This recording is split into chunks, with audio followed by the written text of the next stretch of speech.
नज़र को बदलो तो नज़ारे बदल जाते हैं, सोच को बदलो तो सितारे बदल जाते हैं। बार बार कश्तियाँ बदलने की ज़रूरत नहीं, दिशा बदलो तो किनारे बदल जाते हैं। नमस्कार, मैं आचार्य मुकेश आपका फिर से स्वागत करता हूँ आपके चैनल एस्ट्रो नक्षत्र 27 में। कुंभ राशि के जातकों के लिए 2021 का ये वर्ष भरपूर सफलताओं का होगा, लेकिन चुनौतियों के साथ, संघर्षों के साथ और बहुत सारी मेहनत के साथ। जी हाँ, क्योंकि 2020 में ही जनवरी को आप साढ़े साथी के पहले चरण में प्रवेश कर चुके हैं। साढ़े साथी यानी कि शनि भगवान के वक्र दृष्टि के 7.5 साल। साढ़े साथी क्या है दोस्तों? ये गोचर है, यानी कि ट्रांजिट में मकर राशि में जैसे ही शनि आए आपकी पहली साढ़े साथी प्रारंभ हो गई, प्रथम चरण। अब क्या होता है, जैसे ही पहली साढ़े साथी प्रारंभ होती है, चूंकि जन्म चंद्रमा पे शनि का गोचर होता है, तो आपके मेंटल बैलेंस को डिस्टर्ब करना शुरू कर देते हैं, क्योंकि चंद्रमा मन का कारक है। जैसे ही शनि का गोचर उस चंद्रमा के ऊपर होता है, चूंकि शनि क्या है, गैसीय ग्रह है, तो 45 डिग्री आरंभ में और 45 डिग्री जाते हुए, यानी कि 2.5 वर्ष स्टार्ट में, 2.5 वर्ष बिल्कुल मध्यम जो आपकी राशि में रहेगा, और 2.5 वर्ष उतरती साढ़े साथी। तो अभी आप क्या है, चढ़ती साढ़े साथी में हैं। अब इसमें क्या होता है, शनि देव आपके निर्णयों को प्रभावित करते हैं। पहले अगर आप लगातार धन कमा रहे थे, आराम से सारे काम बन रहे थे, तो उसमें थोड़ी थोड़ी रुकावट आपको महसूस होनी शुरू हो गई होगी। इसके अलावा भाग्य में थोड़ी कमी। अभी क्या है, चढ़ते साढ़े साथी में बहुत ज्यादा आपको परेशानी नहीं होगी, क्योंकि इस बार मामला कुछ और है। मामला यह है कि अभी शनि स्वराशि में गोचर कर रहे हैं और साथ में बृहस्पति भी हैं, तो अपनी राशि में होने के कारण, स्वराशि में शनि के होने के कारण वो अपने बुरे परिणाम नहीं देते हैं। और दूसरी वजह क्या हो गई कि जब बृहस्पति यानी बृहस्पति जैसे बड़े शुभ ग्रह किसी भी क्रूर ग्रह के साथ बैठते हैं, तो उनकी क्रूरता का हरण कर लेते हैं। यानी कि शनि देव के साथ दो एडवांटेज जुड़े हुए हैं। इसीलिए चूंकि आपकी चढ़ती साढ़े साथी है, तो बहुत ज्यादा भ्रमित होने की जरूरत नहीं है, बहुत ज्यादा टेंशन लेने की जरूरत नहीं है। हाँ, आप कुछ कार्यों में रुकावट का अनुभव कर सकते हैं, स्लो मोशन का अनुभव कर सकते हैं। तभी मैंने वीडियो के स्टार्ट में क्या बोला, सफलता जरूर मिलेगी, जरूर मिलेगी, लेकिन बहुत सारी मेहनत के साथ, संघर्ष और चुनौतियों के साथ। बार बार आपको 2021 में और 2022 के हाफ तक आपको बार बार चुनौतियां मिलेंगी, 100%। लेकिन आप अपने बाहुबल से, आप अपनी समझदारी से, आप अपनी मेहनत से आप उस पर काबू पा लेंगे। जितना बड़ा संघर्ष होता है उतनी बड़ी सफलता होती है, ये दुनिया जानती है। तो साढ़े साथी है तो क्या हुआ, वो संघर्ष करना सिखाती है, और संघर्ष के बाद क्या है, सफलता मिलनी तय है। क्योंकि हर रात के बाद सुबह का होना तय है, और हर बुरे वक्त के बाद अच्छा वक्त आना तय है। दोस्तों, एक डरपोक व्यक्ति को अगर आप ये बोल दो कि आप तो जीते हुए हो, इस मैच को खेलो, वो खेलेगा, क्योंकि उसे हारने का डर नहीं। असली प्लेयर वो होता है, असली मर्द वो होता है, जब मैच हारा हुआ हो और वो मैदान में उतरे और उस मैच को जिता डाले, उसे प्लेयर कहते हैं, उसे प्लेयर कहते हैं। जब हार निश्चित हो, जब आप हर तरफ से हार गए हैं, हर तरफ से हार गए हैं, सारे रास्ते बंद पड़े हैं, उस समय अगर आप जीतने का जज्बा रखते हैं, तो आप असली विनर हैं। दोस्तों, क्रिकेट तो देखते होंगे आप। जब कोई टीम सिर्फ 100 रनों का लक्ष्य देती है और बड़े बड़े स्टार प्लेयर भी आकर खेलते हैं, सिक्सर 4 मारते हैं, तब भी आपको मजा नहीं आता होगा।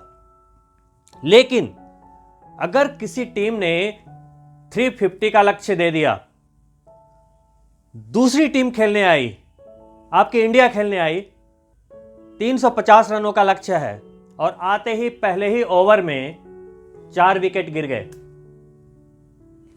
सब लोगों ने यह सोच लिया अब तो हार गई इंडिया। लेकिन आपके मन में क्या चलता है? अभी धोनी आएगा, अभी धोनी है, अभी धोनी है, लगता है ना, एक होप होती है। क्यों? क्योंकि वो एक ऐसा प्लेयर है, उन्होंने अपने बाहुबल से यह साबित किया है कि विपरीत परिस्थिति में वो अपनी टीम को बाहर लेकर आ जाते हैं। और वो जब आकर खेलते हैं और जब वो सिक्सर और वो चौका लगता है ना, तब मजा आता है आपको मैच का। और वो जीत का मजा ही अलग है, मजा ही अलग है। बोलते माइंड ब्लोइंग, क्या मैच था यार, क्या मैच था। वैसे ही अगर आप जिंदगी में हार रहे हैं, डरो मत, आप भी धोनी की तरह ऐसे ही चौके छक्के मारो। हर बॉल पे नहीं मार पाओगे, हर बॉल पे नहीं मार पाओगे। कभी कभी कोई प्लेयर धोनी के बॉल को भी लपक लेता है, लेकिन थर्ड अंपायर बोलता है जी नो बॉल था। वैसे ही भगवान आपके साथ हैं, भगवान आपके साथ हैं। आपका भी नो बॉल होगा अगर कभी आप गलती करोगे तो। निकलते जाओगे, मेहनत संघर्ष, मेहनत संघर्ष करते करते करते करते आप जीतोगे। और संघर्ष के बाद मिली हुई कामयाबी का मजा, उसके बाद जो सक्सेस मिलती है उसका मजा अलग ही है। और जब आप उस कामयाबी को लेकर अपने दुश्मनों के चेहरे की रंगत देखोगे तो उसका मजा तो और भी निराला है ना। ब्रह्मवैवर्त पुराण में एक आख्यान आता है जहां शनिदेव और माता लक्ष्मी के बीच बात हो रही है। माता लक्ष्मी कहती है, शनिदेव, मैं मनुष्यों को धन, धान्य, समृद्धि, पैसे, सौभाग्य सब देती हूं, आप उन्हें दुख क्यों देते हैं? आप क्यों दरिद्रता देते हैं? आप क्यों कष्ट देते हैं? आप क्यों संघर्ष देते हैं? आखिर वजह क्या है? तो शनिदेव बोले, माता, मैं उन्हें कुछ नहीं देता। भगवान शंकर ने मुझे कर्मफलदाता के पद पे नियुक्त किया है, तो मेरा काम बस यही है कि जो अच्छा करेगा उसे मुझे अच्छा देना है और जो बुरा करेगा उसको दंड भी देना है। तो दंडाधिकारी भी वो हैं, कर्मफलदाता भी वो हैं। सीधी सी बात क्या है, वो एक रिफ्लेक्टर हैं, एक आईना है। आप जैसा करोगे वैसा दिखोगे। मत्स्य पुराण में शनिदेव को संहारक कहा गया है। संहारक का मतलब क्या है? संहार करने वाला। जो लोग मर्डर करते हैं, रेप करते हैं, गुंडागर्दी करते हैं, दुष्ट हैं, कर्म से पापी हैं, बिल्कुल मतलब घृष्ट पापी हैं, वैसे लोगों के लिए शनिदेव क्या हैं? संहारक हैं। फिर आप इस 7.5 से क्यों डर रहे हैं? कर्म फलदाता शनि, जिसकी 7.5 का प्रथम चरण आप झेल रहे हैं, आप बिल्कुल भी ना भूलें कि कुंभ राशि के जातकों के राशि स्वामी स्वयं शनिदेव ही हैं। तो आपके तो शनिदेव स्वामी हैं, आपके राशि स्वामी हैं, तो वो आपके साथ अन्याय कैसे कर सकते हैं? फिर भी अगर कोई भी अन्याय आपके साथ हुआ तो फिर आपको अपने कर्मों को चेक करने की जरूरत होगी, क्योंकि कुंभ राशि के जातक बहुत ही आत्मसंयम वाले होते हैं, संतुलित होते हैं, क्योंकि शनिदेव की राशि है। आपका सिक्स्थ सेंस लाजवाब होता है, साथ में आप अंतर्ज्ञानी होते हैं, राजनीतिक क्षेत्र में बहुत बढ़िया सफलता प्राप्त करने वाले होते हैं। लेकिन शनिदेव की राशि होने के कारण आप जो भी बोलते हैं कभी कभी सीधा बोल देते हैं, शुगर कोटेड करके नहीं बोलते। तो आपकी जो सच्ची बात होती है ना, वो लोगों को कड़वी लग जाती है, और जिसके कारण आप लोगों के लिए अच्छा भी बोलते हैं अगर, तो उन्हें लगता है कि अरे यार ये तो बड़ा मतलब स्ट्रेट फॉरवर्ड है। वो आज के जमाने में बोलते हैं ना, बड़ा मुंह फट है। ये नहीं देखते कि आप उनकी सच्चाई बता रहे हो, वो आपको ही ब्लेम करते हैं। देखिए, शनिदेव इस वर्ष पूरे वर्ष में आपके जन्म चंद्रमा से 12वें भाव में गोचर करेंगे। पूरे वर्ष वहीं के वहीं रहने वाले हैं। साथ में वर्ष के प्रारंभ से 5 अप्रैल तक बृहस्पति देव अपनी नीच राशि मकर में रहेंगे, यानी कि शनिदेव के साथ ही रहेंगे, और फिर हाफ सितंबर से लेकर पूरे साल तक वहीं बने रहेंगे। दोस्तों, जैसा कि आप जानते होंगे कि मकर राशि में देवगुरु बृहस्पति नीच के होते हैं। नीच का कोई भी ग्रह अच्छे फल नहीं दे पाता, लेकिन नीच की राशि में स्थित रहने पे अगर उसका स्वामी भी वहीं बैठा हो, जैसे कि शनिदेव वहां पे बैठे हैं, तो उनकी नीचता भंग हो जाती है। और जो अशुभ फल देने वाले थे वहां पे एक वर्ड जुड़ गया, वो है राजयोग, यानी कि शुभता से भी बढ़िया। तो शनिदेव ने क्या किया, यहां पर बृहस्पति देव का सपोर्ट कर दिया। जहां पे वो अपने नीच परिणामों को देने वाले थे, अब वहां पे वो राजयोग देने लगे। कितनी सुंदर बात है ना। तो आपके द्वादश भाव में, देखिए द्वादश भाव में शनि का होना, क्योंकि आपके जन्म चंद्रमा के स्वामी भी हैं, और वो द्वादश भाव, देखिए 12वां भाव सभी लोग ऐसे कोट करते हैं जैसे कि अशुभ भाव है। देखिए 12वें भाव को समभाव कहते हैं, मोक्ष का भी भाव कहते हैं, विदेश का भी भाव कहते हैं, अस्पताल और कारावास का भाव भी कहते हैं, शयन सुख का भाव भी कहते हैं। कई चीजें वहां से देखी जाती है। 12वां भाव सम है, अब उनकी एक राशि आ रही है आपके जन्म चंद्रमा की, और एक है द्वादश में, तो द्वादश भाव शनिदेव का कारक भाव है। तो शनिदेव वहां पे अपनी राशि में बुरे परिणाम नहीं दे सकते, बिल्कुल नहीं दे सकते। और शनिदेव की कोई इच्छा भी नहीं होती, कोई मंशा भी नहीं होती कि मैं शनि हूं तो तुम्हें बर्बाद ही कर दूंगा, ऐसा नहीं है। आप गलत सोच रहे हैं। शनिदेव बिल्कुल ऐसा नहीं करते। शनिदेव क्या है, एक रिफ्लेक्टर है, जैसा मैंने अभी बताया। आपने अगर गलत कुछ किया होगा तभी तो गलत होगा। और दोस्तों याद रखना, 7.5 में कभी भी किसी का गलत करने का नहीं सोचना, इमीडिएट रिजल्ट मिलता है। चाहे आप मन में किसी का बुरा सोचो, गाली दो, मन में किसी का अपमान सोच रहे हो, मन में किसी के लिए प्लानिंग प्लॉटिंग कर रहे हो, आपको उसकी भी सजा मिलेगी। मुंह से बोल के किसी के हृदय पे आघात कर रहे हो, गलत वचन बोल रहे हो, उसकी भी सजा मिलेगी, और कर्म की सजा तो मिलेगी ही मिलेगी। तो 7.5 के दौरान देखो, ये तो चढ़ती 7.5 है, इसमें तो आप हर कामों में थोड़ा स्लो मोशन का अनुभव करेंगे। लेकिन जब आपकी राशि पे शनिदेव आएंगे तब वो थोड़ी सी गंभीर बात हो जाती है, और वहां पे सावधानी आवश्यक हो जाती है ना। चढ़ाई पे जब शिखर पे रहेंगे आप, जब आप गाड़ी को एक पहाड़ के ऊपर ले जा रहे होते हैं घाटियों से, घुमावदार रास्तों से, तो आप बिल्कुल सेफली कितना ब्रेक मारकर चलाना शुरू करते हैं ना गाड़ियां, कि स्पीड में बिल्कुल हाईवे पे जैसे चलाते हो बिल्कुल वैसे नहीं चलाते ना। तो वैसे ही क्या है कि आप जब घुमावदार रास्ते आते हैं, जब शिखर पे आप जा रहे हो, चढ़ती 7.5 है, तो आप गाड़ी में थोड़ी सी स्लो डाउन, यानी कि आपके हर काम में थोड़ी सी स्लो मोशन का आभास होगा। चढ़ती 7.5 है, जब आप शिखर पे रहोगे, बिल्कुल पहाड़ के शिखर पे रहोगे, तो उसमें थोड़ा दबाव तो महसूस होता है, थोड़ी सावधानी तो रखनी पड़ेगी। और जब उतरती 7.5 में आप आओगे ना, तो जितनी आपको मेहनत लगी थी उतनी ही आसानी से आप उतरते चले जाओगे। यानी कि जितनी भी 7.5 के दौरान शनि भगवान आपसे ले लेते हैं, वो लौटाते हुए नीचे उतर जाते हैं। और उसके बाद क्या है, सफलता का आनंद। शनिदेव 12वें भाव में जब बैठे हैं, यानी कि अपने घर में बैठे हैं, तो उस भाव को तो डैमेज नहीं करेंगे, और आपके जन्म चंद्रमा को ज्यादा डैमेज नहीं करेंगे, सिर्फ और सिर्फ थोड़ा तनाव बढ़ेगा। लेकिन शनिदेव की जो वक्र दृष्टि वो पड़ेगी आपके 12वें भाव से, जब वो अपनी तीसरी दृष्टि डालेंगे, वो आपके सेकंड हाउस पे डालेंगे। यानी कि सेकंड हाउस क्या है, धन का भाव। तो जो आपने सेविंग करके रखी होगी, अचानक उसका नुकसान या खर्च, चाहे वो जिम्मेदारियां ही क्यों ना हो, कि किसी जिम्मेदारियों में आपका पैसा निकल जाएगा, खर्च होने के योग बनेंगे, क्योंकि 12वां भाव व्यय का भी भाव है। तो वहां से वो दृष्टि डालेंगे, तो जो आपकी सेविंग होगी वो खर्च होने की संभावना बनेगी, या कोई ऐसी जिम्मेदारी आ जाएगी जिसमें कि धन का उपयोग करना पड़ सकता है।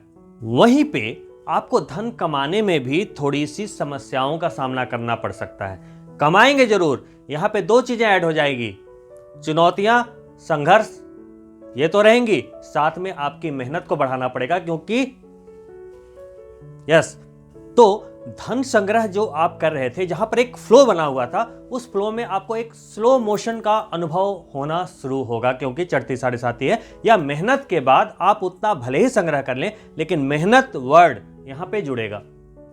साथ ही सेकंड हाउस वाणी का भाव है, और शनिदेव खुद दृष्टि डाल रहे हैं। तो जहां पे आप स्ट्रेट फॉरवर्ड वाली बात मैं कर रहा था, वहां पे तो बिल्कुल आपकी अभी अपने जबान पे बिल्कुल नियंत्रण रखना है, क्योंकि आपकी जबान अभी आपसे गलतियां करवा सकती है।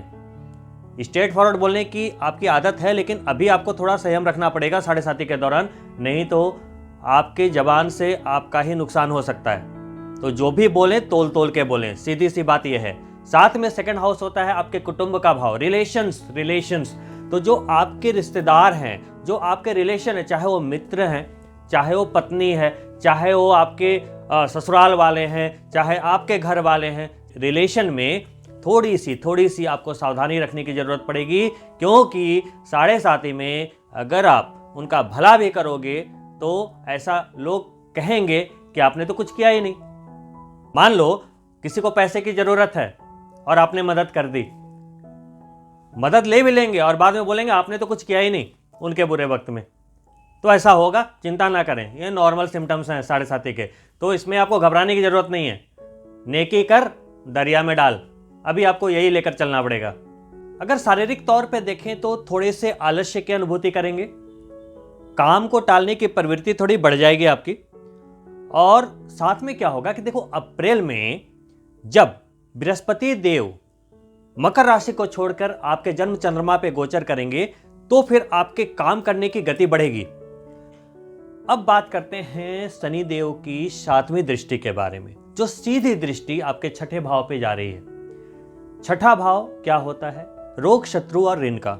जहां पे शनि देव की 7वीं वक्र दृष्टि जा रही है, वहां पे उनका काम क्या है? वक्र दृष्टि के कारण आपके पिछले किए हुए कर्मों के आधार पे आपके रोग को बढ़ाना, आपके शत्रु को प्रोवोक करना आपके खिलाफ, और आपके कर्जे को बढ़ाना। मतलब खर्च इतना बढ़ा देंगे कि आपको कर्ज लेने की जरूरत पड़ेगी।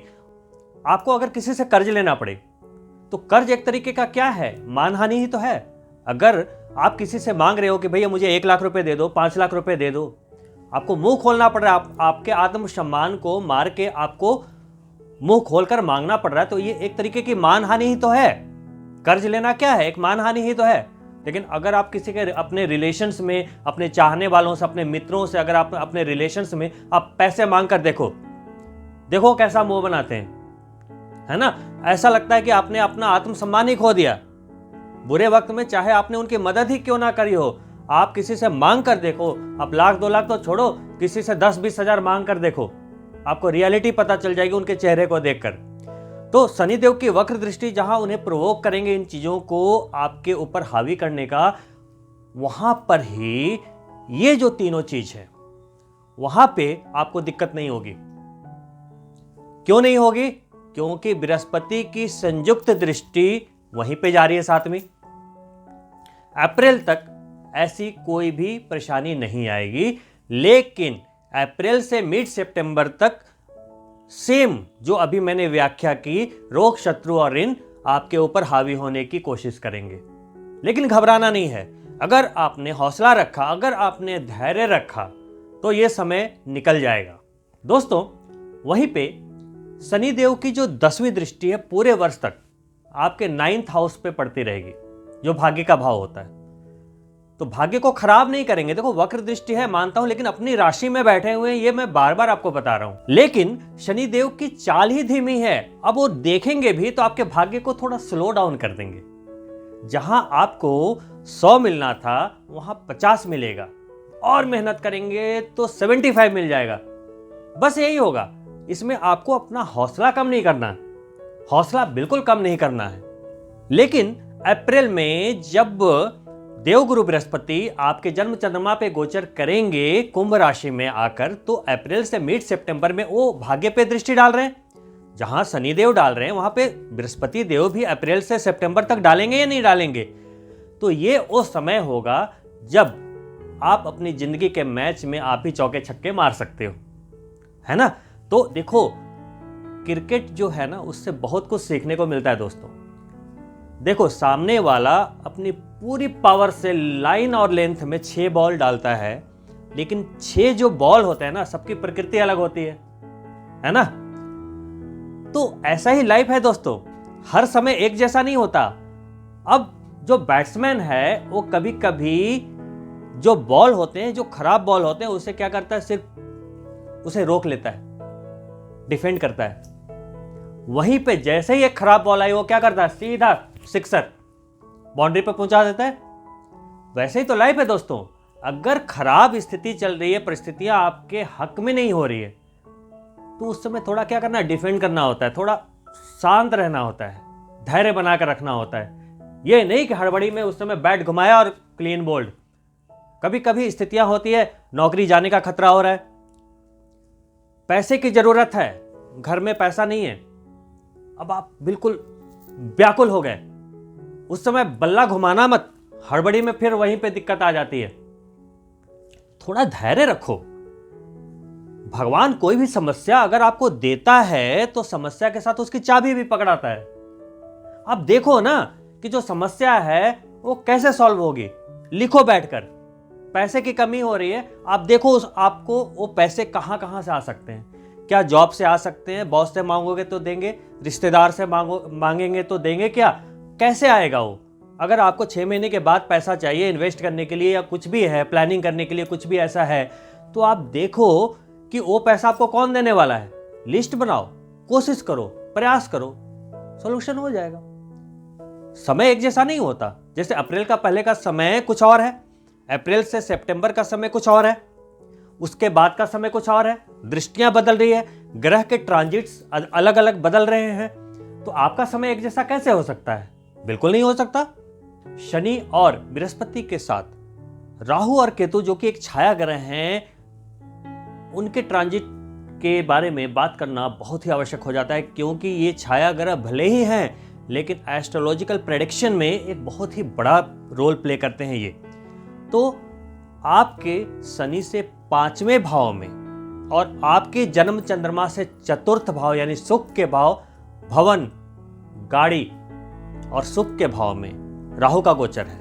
वहीं शनि से 5वें भाव में राहु हैं और राहु से 9वें भाव में शनि हैं। तो इसको कहते हैं राहु और शनि का 9व पंचम योग। बहुत बढ़िया योग होता है, अचानक धन लाभ के योग बनते हैं। तभी मैंने आपको क्या कहा कि ये पूरे वर्ष में थोड़ी सी मेहनत, चुनौती, संघर्ष अवश्य है दोस्तों, लेकिन चौके छक्के भी लगते रहेंगे। इस वर्ष का जो मेन थीम है आपकी लाइफ का वो ये होगा कि खर्च पर नियंत्रण रखने की बहुत आवश्यकता रहेगी, क्योंकि खर्चों में बढ़ोतरी होगी। साथ ही कार्यस्थल पर आपके विरोधी जो है, जो आपके कलीग्स हैं, वो कुछ प्लानिंग प्लॉटिंग कर सकते हैं आपके खिलाफ, यानी कि ऑफिस में जो पॉलिटिक्स होती है उसका शिकार हो सकते हैं, तो वहां पे सावधानी रखें। बिजनेस में कोई भी बड़ा निवेश बहुत ही सोच समझ कर करें, बहुत ही सोच समझ कर, और खासकर वो अप्रैल के बाद करें। अप्रैल के पहले मेरी राय तो बिल्कुल भी नहीं होगी, क्योंकि इसमें आपको भारी नुकसान हो सकता है। अगर आप स्थान परिवर्तन के बारे में सोच रहे हैं तो सितंबर के बाद तो बिल्कुल भी ना करें। अगर आपको स्थान परिवर्तन करना है तो अप्रैल से सितंबर के बीच में कर लें, अन्यथा जहां पे आप काम कर रहे हैं, जिस बिजनेस में आप काम कर रहे हैं, और बिजनेस में भी कई अपनी अलग अलग एक कैटेगरी होती है, अगर बिजनेस में भी आप कैटेगरी चेंज करना चाह रहे हैं तो आप इसी दौरान कर लें, यानी कि अप्रैल से सितंबर के बीच ही कर लें। आर्थिक दृष्टि से कहें तो अप्रैल और मई के महीने काफी अच्छे रहने वाले हैं, लेकिन पूरे वर्ष में आपको एक ही चुनौती का सामना पर्सनल लेवल पे करना होगा। वो क्या है? आपके स्वास्थ्य के लिए। इस वर्ष में जो शनि की जो 7वीं दृष्टि आपके रोग भाव पे जा रही है और स्वयं भी अस्पताल के भाव में यानी कि द्वादश भाव में बैठे होने के कारण आप निजी तौर पे आप अपने हेल्थ में थोड़ी सी गिरावट जरूर महसूस करेंगे। देखिए, मेहनत भी आपको बहुत करनी है इस वर्ष में, तो अपने स्वास्थ्य का तो ध्यान देखिए रखना पड़ेगा। तो आपको क्या करना है? स्वास्थ्य का ध्यान रखना है। वहीं पे जुलाई से सितंबर के टाइम में राहु आपको एक बहुत बढ़िया मौका दे रहा है। वो मौका क्या है? अगर आप कोई गाड़ी या जमीन जायदाद खरीदने की बात चल रही है, प्रॉपर्टी डीलिंग की कोई बात अगर चली है, या वो कहीं कोर्ट कचहरी के मामले में या कहीं फंसी हुई है, तो यहाँ पे आपको गुड न्यूज अवश्य मिलेगी। सबसे पहले तो आपको ये देखना पड़ेगा पत्रिका में अगर धन योग होगा, अगर राजयोग होगा तो वो भी फलित होगा, और अगर कोई दुर्योग होगा तो संघर्षों के रूप में वो भी फलित होगा। ऐसा क्या है? मेहनत तो हर कोई कर रहा है, लेकिन मनचाही चीज क्यों नहीं ले पा रहा जिंदगी में? सोचिए तो सही। आपको जरूरत है अपनी पत्रिका की जांच कराने की। नंबर 1 रेमेडी तो यही है। दूसरी बात, आपके राशि स्वामी शनि है, तो सिर्फ 7.5 में ही नहीं, पूरी जिंदगी में आपके सफलता के लिए, समृद्धि के लिए, धन्य धान्य के लिए शनिवार के दिन शाम के समय सुंदर कांड का पाठ जरूर करें। एक तिल के तेल की दीपक जला दें, उसमें थोड़ा काला तिल डाल दें, सुंदर कांड का पाठ कर लें। 45 मिनट्स का समय लगता है कि अगर आप इसे नियमित तौर पे करेंगे तो आप इसे छोड़ ही नहीं पाएंगे, क्योंकि जब आप इसे करेंगे तब आप इसके पॉजिटिव इम्पैक्ट्स को अपनी लाइफ में, अपने घर में प्रत्यक्ष रूप से देखेंगे। क्योंकि सुंदरकांड को ये आशीर्वाद है कि जब कोई सुंदरकांड को पढ़ता है अपने घर में, तो उस समय हनुमान जी वहीं पे कहीं ना कहीं अंश रूप में उपस्थित रहते हैं। तो इससे बड़ी रेमेडी क्या होगी दोस्तों। और आपके राशि स्वामी शनिदेव किसके उपासक हैं? कृष्ण भगवान के उपासक। तो ओम नमो नारायणाय, नारायण नारायण करते रहिए, बिल्कुल आपके दुख कटते रहेंगे। हनुमान जी की भक्ति, राम जी की भक्ति, कृष्ण जी की भक्ति, ये सब शनिदेव के लिए अति प्रिय हैं, अति प्रिय। तो आप उनके उपासक, उस खुद श्री कृष्ण भगवान की भक्ति करते हैं, भगवान शंकर के दास हैं। तो आप अगर कृष्ण भगवान की भक्ति कर रहे हैं, आप भी शंकर भगवान की भक्ति कर रहे हैं, तो आपकी आधी समस्या तो ऐसे ही दूर हो गई। उनकी अंतर मन की कृपा दृष्टि तो ऐसे ही प्राप्त हो गई, एक सॉफ्ट कॉर्नर बन गया आपके लिए। तो इससे बढ़िया बात क्या है? और सबसे बड़ी बात, 5 मिनट नहीं है किसी की लाइफ में पूजा करने को, तो आप कैसे उम्मीद कर सकते हैं कि भगवान आप पर अपनी ब्लेसिंग एकदम बनाकर रखे? कैसे उम्मीद कर सकते हैं? जब आपके ही पास समय नहीं है भगवान से जुड़ने का, तो भगवान क्यों जुड़े आपसे? क्यों जुड़े? जिन्होंने आपको 24 घंटे दिए हैं, पूरी लाइफ दी है, आपकी सांसें भगवान की अमानत है, और आप 5 मिनट भी भगवान की भक्ति अगर नहीं करते हैं, तो आपको कोई राइट नहीं है कंप्लेन करने का, कोई राइट नहीं है। सबसे महत्वपूर्ण है, अगर आपकी कुंडली में शनि अशुभ हैं, तो छायादान अवश्य करें। छायादान कैसे होता है? एक थाली में आपने तिल या सरसों का तेल ले लिया, और आप उसे कम से कम 5 मिनट तक आप अपनी छवि को देखते रहें। कम से कम। लोग ऐसे लेते हैं, देखा, दान कर दिया, नहीं, वो गलत तरीका है। आप अपनी छवि को 5 मिनट तक उसमें देखें, शनि भगवान को याद करते रहें और अपने चेहरे को देखते रहें उस तेल में। इसको कहते हैं छायादान। जितनी नेगेटिव एनर्जी है आप उसमें जाने दें, भगवान से मांगते रहें जो भी आपको मांगना है उस दौरान। 5 मिनट में बात करने का भी टाइम मिल जाएगा आपको शनि भगवान से, है ना। देखो, इंसान चाहे जितना भी गोरा हो, परछाई सदैव काली ही होती है। नेगेटिविटी और पॉजिटिविटी में यही अंतर है। तो हमें जब छाया देखना है, तो जितनी नेगेटिव एनर्जी है आपके अंदर, जितना भी गलत है, जितना भी नेगेटिव है, कोशिश करो सब उसके अंदर आप ट्रांसफर कर रहे हो, ऐसी भावना करते हुए आप देखो। उसके बाद आप उसे किसी बोतल में या डब्बे में डालकर, जो भी शनि का दान लेते हो तेल, आप उन्हें दान कर दीजिए। अगर दान लेने वाला कोई ना मिले तो मंदिर में रख कर आए, लेकिन ये नियमित तौर पे 7:30 के दौरान अवश्य कीजिए। बड़ा सुंदर रिजल्ट है।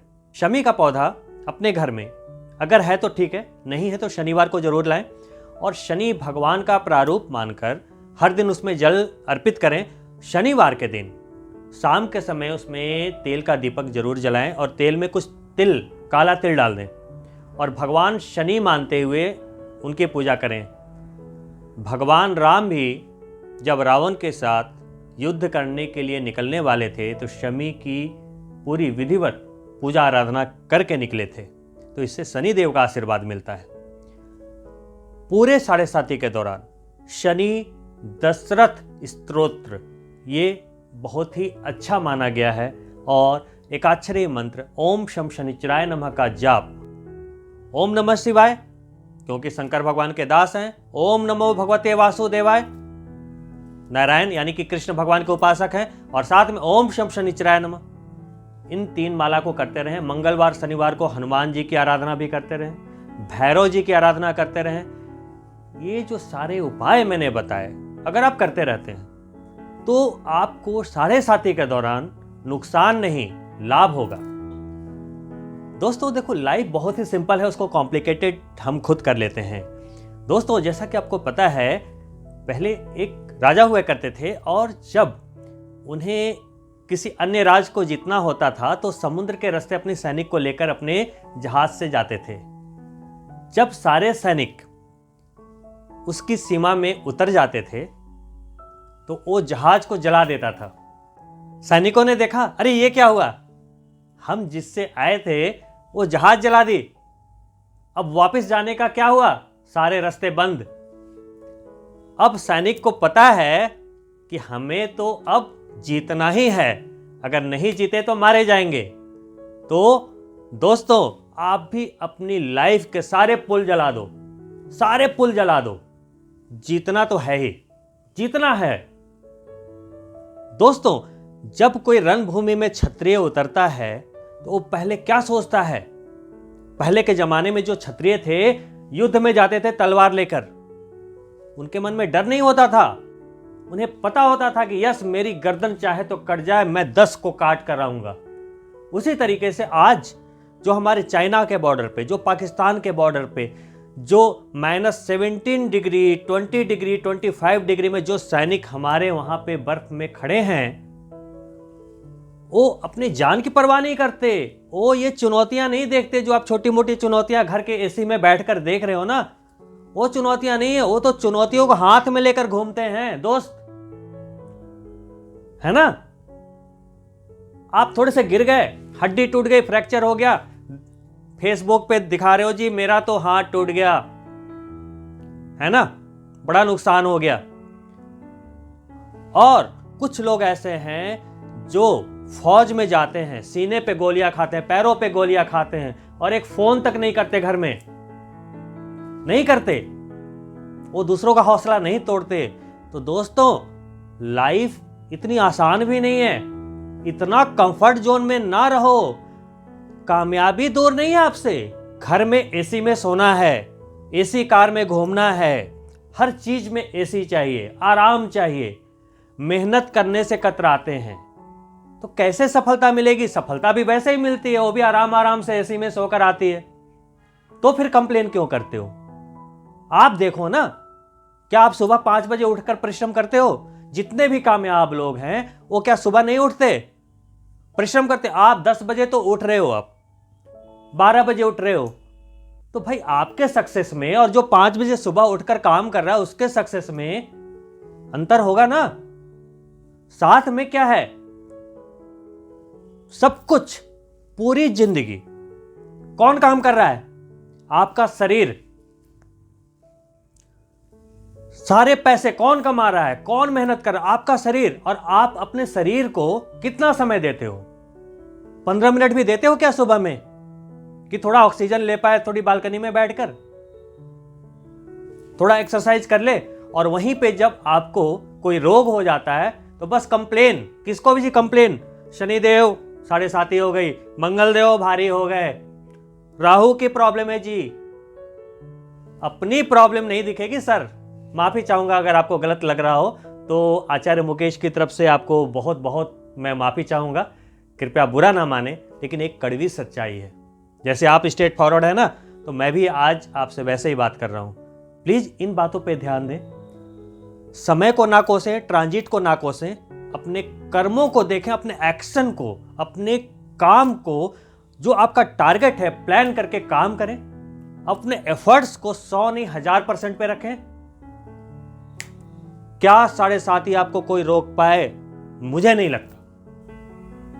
दोस्तों जो बॉक्सर होता है ना, वो बॉक्सिंग एरिना में जो पंच मारता है ना, और जब उसका जो कॉम्पिटिटर है उस पंच को खाकर गिर जाता है, और जब उसका हैंड रेज होता है ना, वो उस पंच की वजह से नहीं हुआ उस पंच की वजह से जो उसने मारा आपके सामने, उसके पीछे उसने जो प्रैक्टिस की ना पिछले 1 महीने से, जब वो सुबह 5 बजे उठकर दौड़ा 20-20 किलोमीटर, जब उसने बॉक्सिंग प्रैक्टिस की, जब उसने अपने खाने को, अपने फिजिकल एक्सरसाइज को, हर चीज को उसने मेंटेन किया, अपनी मेंटल फ्रीक्वेंसी को, अपनी मेहनत को पिछले 1 महीने से उसने पूरा प्रिपेयर्ड किया अपने आप को, तब जाकर वो पंच में ना जान आई। समझ रहे हो आप? तो practice makes a man perfect. आपके सामने कोई भी समस्या नहीं आ सकती है अगर आपने उसकी प्रिपरेशन पहले से की है। जब भी आपके हौसले टूटे ना, तो याद रखना, बिना मेहनत के तख्तोताज नहीं मिलते, बिना मेहनत के तख्तोताज नहीं मिलते। ढूंढ लेते हैं अंधेरे में भी अपनी मंजिल, जुगनू रोशनी के मोहताज नहीं होते। दोस्तों, संघर्षों से घबराना नहीं है। देखो, संघर्ष में आप अकेले होते हो, लेकिन जब सफल हो जाते हो ना, पूरी दुनिया आपके साथ आ जाती है, कहते हैं ना, जिस पे जग हंसा है, जिस पर भी जग हंसा है, उसी ने इतिहास रचा है दोस्तों, उसी ने इतिहास रचा है। तो दोस्तों, इसी शुभकामनाओं के साथ कि आपका वर्ष 2021 और उसके आगे भी कामयाबियों से भरा हो, उपलब्धियों से भरा हो, सफलताओं से भरा हो। और दोस्तों, अगर आपने अभी तक हमारे चैनल को सब्सक्राइब नहीं किया है तो प्लीज़ सब्सक्राइब करें, और अगर ये वीडियो आपको अच्छी लगी हो तो आप लाइक भी करें और अपने दोस्तों के लिए शेयर भी करना ना भूलें। तो दोस्तों, अगली वीडियो में बहुत जल्द मिलता हूँ, तब तक के लिए नमस्कार, ऑल द बेस्ट।